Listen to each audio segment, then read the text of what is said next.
délire, oublions le pécard, assassin du bémol. Quand vous chantiez en la, moi, je soufflais en sol. C'était le rôle qui était amusant à faire.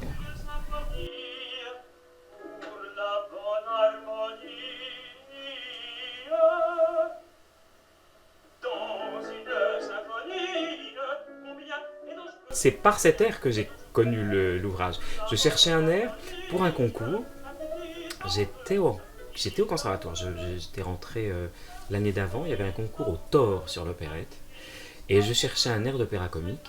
Et c'est une de mes amies de conservatoire qui m'a dit « Tu fais regarder un toréador, il y a un air très rigolo sur une histoire de flûtiste. » Donc j'ai chanté cet air, et quand j'ai voulu monter le toréador, pour un coup de cœur à la péniche, j'ai réuni l'équipe qui a été Lionel, avec laquelle j'étais au conservatoire, et Edwige, et ça me semblait juste idéal pour cette pièce. Et c'est comme ça que l'aventure de notre trio a commencé.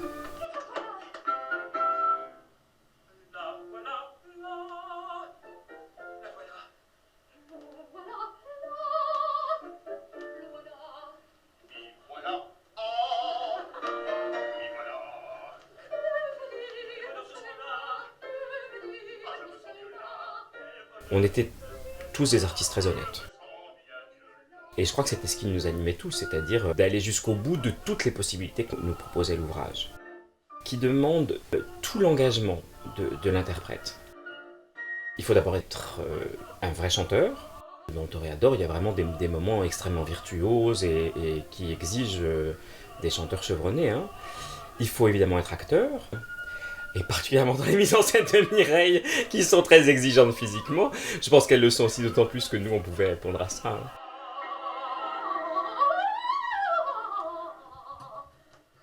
Et puis surtout, je crois que c'était ce qui nous caractérisait tous, il ne faut pas d'ego.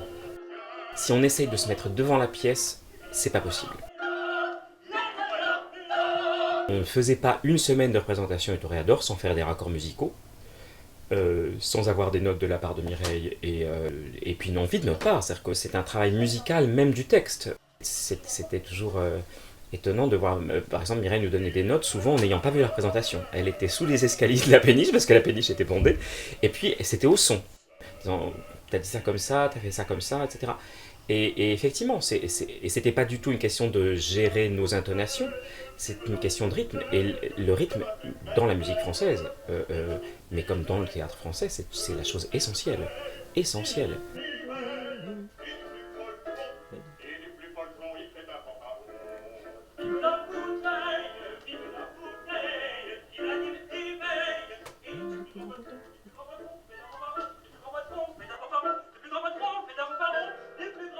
C'est drôle. J'ai aucun souvenir de ça, en revanche, c'est drôle. Ça, je me souviens très bien. Je ne souviens pas que je faisais tourner comme ça.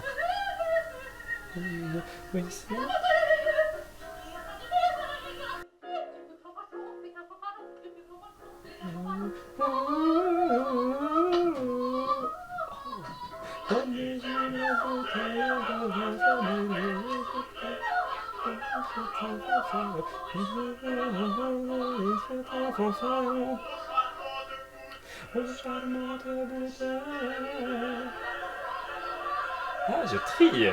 Pas mal.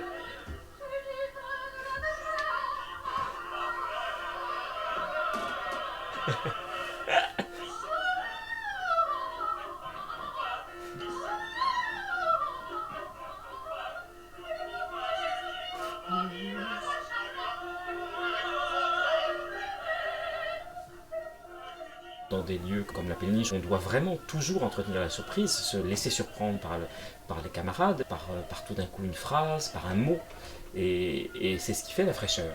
Ça devait être déjà notre 150e ou 170e représentation, je ne sais pas, parce qu'on a vraiment beaucoup joué. Et c'est incroyablement frais.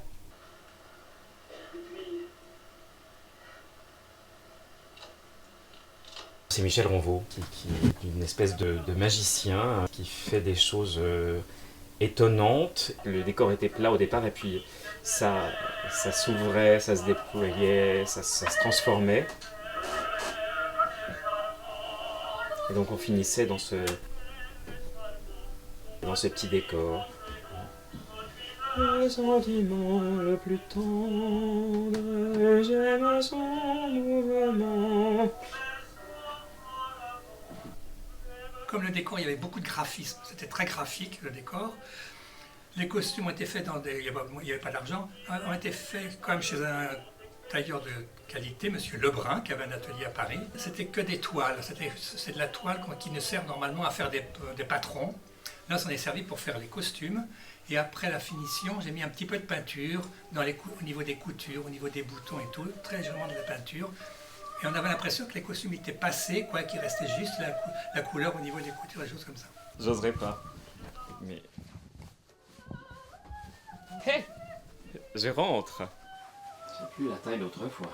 Bah si, c'est tout l'inverse. Là, je le sens. Je vais pas le porter trop longtemps parce que tu pourras plus le rendre après. Ça va péter. Ah, c'est super. Mais là, c'est... Tu peux jouer demain. Bon. Il n'y a pas de nostalgie du tout. Dans notre amitié, tous, c'est une chose qui est toujours vivante en fait. Parce que ça se voit. Ce à quoi on est arrivé artistiquement, ça préside toujours à mon travail en tant que metteur en scène maintenant, c'est trouver la mécanique interne de l'ouvrage. Là, prends le temps, tu vois. Prends le temps. Tu viens là et tu donnes ton autre profil. Et ce profil-là, est-ce que ça se voit aussi ou pas? C'était comme un travail de troupe qu'on a fait là. Voilà, c'était... Ça, c'est irremplaçable ce travail, je trouve. On a l'imaginaire qui est décuplé, quoi. On se fait un noyau intérieur bien riche et après, c'est quelque chose qu'on utilise toute sa vie, quoi. Eh les filles, je peux vous prendre de la laque? J'ai oublié ma bombe. Ah, j'en ai pas, moi. Il y a juste le plaisir d'avoir vécu ça ensemble et de le continuer. C'est comme ça. C'est une chose qui s'est faite. Ça s'est éclipsé pour toujours.